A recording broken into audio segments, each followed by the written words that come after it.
Yang pertama, tulang tengkorak atau kranium. Tulang tengkorak berperan besar dalam membentuk struktur kepala dan wajah serta melindungi otak dari cedera. Yang kedua, tulang hidung atau nasal bone.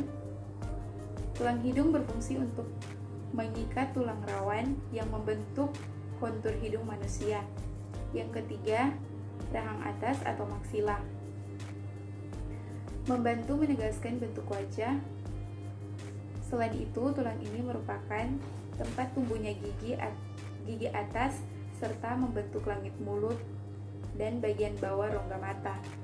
Dengan begitu, tulang ini juga berperan besar dalam mendukung proses mengunyah dan berbicara. Yang keempat, orbit. Rongga yang dibentuk oleh tulang ini dan berisi bola mata, otot, ekstraokular, saraf, lemak, dan pembuluh darah. Yang kelima, tulang pipi dan rongga mata. Tulang pipi berfungsi membentuk wajah dan rongga mata berfungsi untuk penyangga atau pelindung bola mata. Baik, saya akan menjelaskan tulang berikutnya dan fungsinya untuk apa, yaitu tulang rahang bawah atau mandibula. Fungsi tulang ini membentuk bagian bawah tengkorak, struktur gigi bawah, dan struktur mulut bersama dengan tulang rahang atas. Tulang rahang bawah juga dapat membantu menggerakkan mulut seperti mengunyah makanan. Tulang selangka atau clavikula. Fungsi tulang selangka terletak di kanan dan kiri dada bagian atas, tepat di bawah leher. Bentuk tulang ini adalah memanjang dan posisinya melintang menghubungkan tulang dada dengan lengan. Salah satu fungsi penting tulang selangka adalah menopang lengan agar bisa bergerak secara leluasa. Tulang belikat atau scapula. Fungsinya, karena menghubungkan tulang-tulang di bahu, dada, dan leher, tulang belikat dapat menstabilkan postur tubuh. Tulang dada atau sternum. Fungsi tulang dada adalah melindungi organ dada dari cedera. Jantung dan paru-paru menjadi organ bagian dalam dada yang sangat dijaga oleh tulang sternum. Baik, yang selanjutnya dijelaskan oleh teman saya. Ya baik, saya akan menjelaskan tulang berikutnya dan fungsinya untuk apa. Tulang rusuk atau ribs. Fungsi tulang rusuk untuk melindungi organ di rongga dada, membantu pernapasan dan memberikan dukungan untuk ekstremitas atas. Tulang pedang atau siponius processus.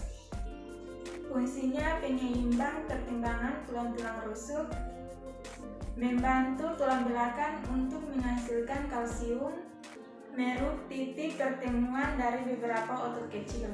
Pengerawan costa atau costa carplex biasa memungkinkan gerakan maju dari tulang rusuk, memberikan fleksibilitas untuk dinding dada.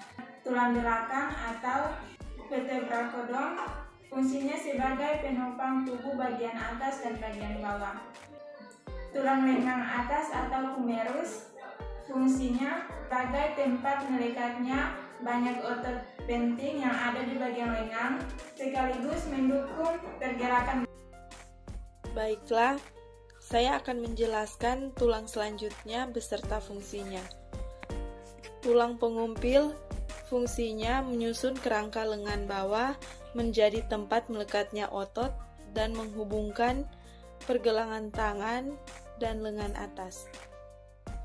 Tulang hasta fungsinya membentuk struktur lengan bawah, membantu rotasi pergelangan tangan menjadi tempat melekatnya otot dan membentuk humerus serta sendi siku. Tulang pergelangan tangan fungsinya sebagai penghubung antar tulang tangan dengan tulang lengan bawah. Tulang metakarpal fungsinya bertindak sebagai jembatan antara pergelangan tangan dan jari membentuk kerangka tangan. Ruas jari fungsinya memberi struktur pada telapak tangan. Setiap tulang jari terdiri dari 3 tulang membentuk dan hanya ibu jari yang memiliki 2 tulang pembentuk. Baiklah, saya akan menjelaskan tulang yang selanjutnya beserta fungsinya. Yang berikut, tulang panggul. Tulang ini berfungsi sebagai penyangga organ dalam, sistem pencernaan, dan reproduksi. Selanjutnya, tulang paha. Fungsi tulang paha adalah sebagai tumpuan bagi seluruh tubuh, badan, dan transmisi. Kekuatan diri, tibia ke sendi panggul. Berikut, tulang kelangkang. Fungsi tulang kelangkang sebagai penanggung berat badan bagian atas ketika duduk ataupun berdiri. Selanjutnya, tulang ekor. Tulang ekor berfungsi dalam menahan beban dan menjadi pusat gravitasi yang baik. Terima kasih. Nama saya Prasyo Gelix Daingat. Saya akan menjelaskan tentang beberapa tulang bagian kaki atau bagian bawah. Yang pertama, tulang pubis. Terdapat juga gabungan tulang pubis, disebut simfisis pubis, yang berfungsi untuk melindungi alat kelamin pada wanita. Yang kedua, tulang ischium berfungsi sebagai penopang berat badan ketika duduk.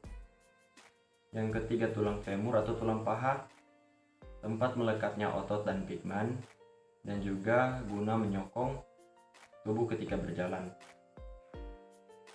Keempat, tulang tempurung lutut atau patella berfungsi sebagai pembungkus dan melindungi sendi lutut dan juga meningkatkan fungsi pergerakan, khususnya kaki.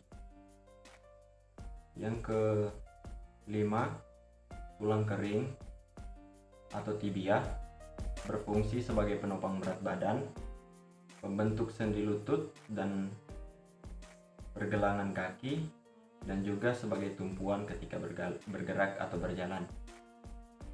Terima kasih, selanjutnya jelaskan oleh teman saya. Perkenalkan, nama saya Novita Katjandago dengan NIM 19142010289 di Universitas Pembangunan Indonesia, Fakultas Keperawatan semester 5. Tulang fibula atau seringkali kita sebut dengan tulang betis, dengan fungsi sebagai penopang dan pemberi kekuatan otot pada saat kita berjalan atau berlari. 2. Sebagai tempat melekatkan bagian lutut. Dan 3. Sebagai tempat produksi sel darah merah. Tulang tarsals atau sering kita sebut dengan tulang pergelangan kaki dengan fungsi untuk menggerakkan kaki saat berjalan. Tulang metatarsal atau tulang telapak kaki, yaitu tulang yang panjang yang menghubungkan tulang tarsals atau tulang pergelangan kaki dengan tulang jari kaki. Metatarsal terdiri atas 5 tulang, dan fungsi dari tulang metatarsal ini yaitu sebagai penopang berat tubuh dan membantu menyeimbangkan tubuh ketika berjalan, berlari, dan saat kita melompat.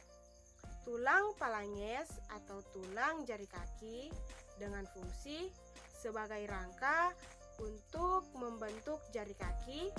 2. Sebagai tumpuan berjinjit atau melakukan gerakan-gerakan olahraga.